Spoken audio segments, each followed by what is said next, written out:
Test out the new mic on a bike. Welcome. You're watching the Road to Freedom. New Jersey just got itself 2 warm days. Eagles versus Vikings, nice and warm. I understand the Vikings will appreciate that because they play in a dome, and which is odd. Them being from Minnesota, they should play in the cold. But we're back.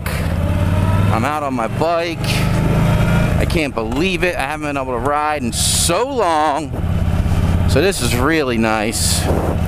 And I'm going to be talking about my Road to Freedom, my story. And talk about my pops a little. I'm hoping not to hit potholes and black ice.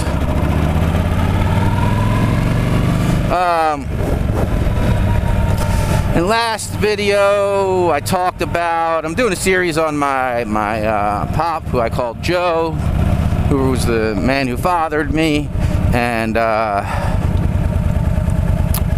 took care of me. Whew, this is so nice. It's going to be 55 degrees out, I think. So it's like 45 right now, so get out and do it, right? Before it gets cold again.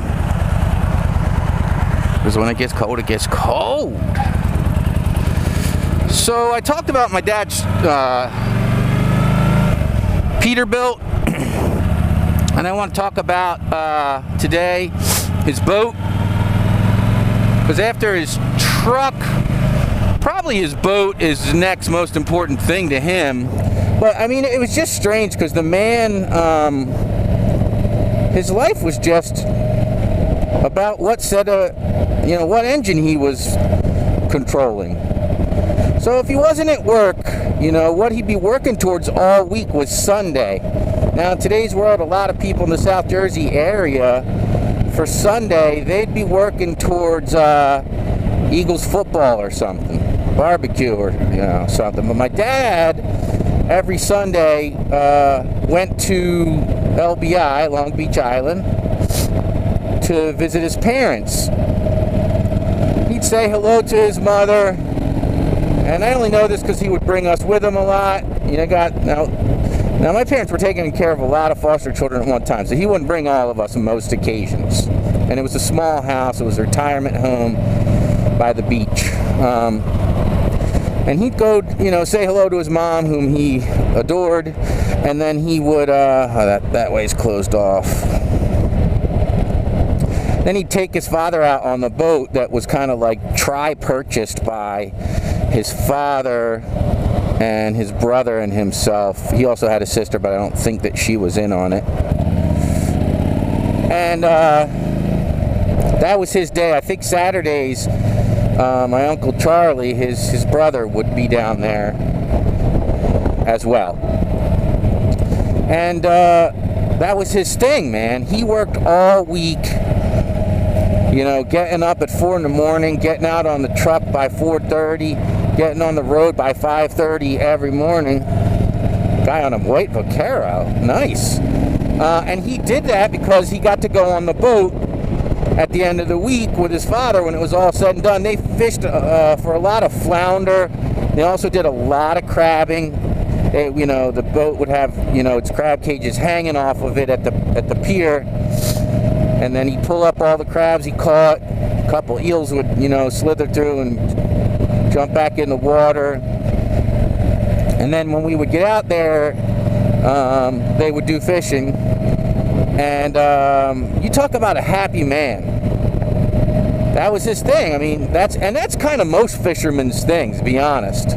My dad grew up down at LBI, my understanding, and he swam like a fish. This I've actually seen. I've actually seen the man jump into the ocean because he could see the beach. So he was like, you know what? He told my brother Lenny, you know how to drive this thing now. Take it back for everyone. And he jumped in and swam to the ocean. And after a while, we started being like, "Jump in, Dad! Swim to the ocean!" And we would jump in and swim to the ocean. That is such a stupid statement. And swim to the beach with him. Since we were gonna be at the beach at some point in the day anyway. Whew. Ooh, I love my bike. Go Yamaha. So, I remember a lot about going down the shore, particularly because I didn't like it. I got seasick. But my dad was good to me when we went down the shore. My grandmother fed us like crazy. She cooked all these awesome Polish foods and chocolate chip cookies. My dad would stop at this shack on like halfway down through the Pine Barrens to get us all a half a bologna sandwich. And I remember always thinking, like, you don't understand what a half means, because it was literally like a half pound of bologna, 2 slices of cheese, mayonnaise or mustard, and like 1 slice of bread cut in half. It was insane. So me and my brothers really dug it. I probably dug it the least, but I appreciate, what it did for my dad, because when I look at my life now, my life is so much about being like, I'm like him.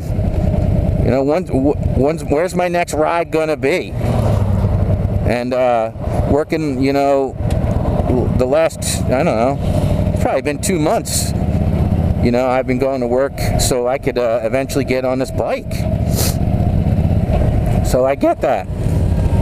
Look at that bike. That's nice, man. Nice seat, too. That's nice. I don't know where you buy one of those around here.